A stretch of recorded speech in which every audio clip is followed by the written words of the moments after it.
சாஷ்டாங்கமாக விழுந்துட்டார். அந்த கோயிலுக்கு வெளியில் நீங்கள் நினைக்கிறது மாதிரி டைல்ஸ் எல்லாம் போட்டு கூட இல்லை, ரொம்ப மண் தரையாக இருக்கும், மோசமான இடமா இருக்கும். நிறைய பேர் அந்த இடத்துல மிதித்து மிதித்து நடந்துட்டு போகிற இடமா இருக்கும். சாஷ்டாங்கமாக விழுந்துட்டார். ஐயோ, அவ்வளவு கடவுள் பக்தி, கடவுள் பக்தி.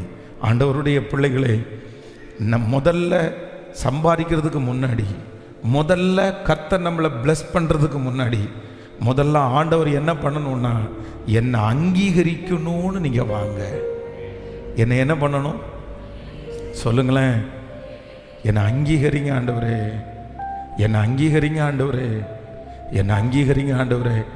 என்னுடைய பிளஸ்ஸிங் எல்லாம் என்னுடைய பலத்தினால் அல்ல, என்னுடைய ஆசீர்வாதம் எல்லாம் என்னுடைய தகுதியினால் அல்ல ஆண்டவரே. என்னுடைய ஆசீர்வாதம் உம்மாலே ஆரம்பமாகட்டும் ஆண்டவரே.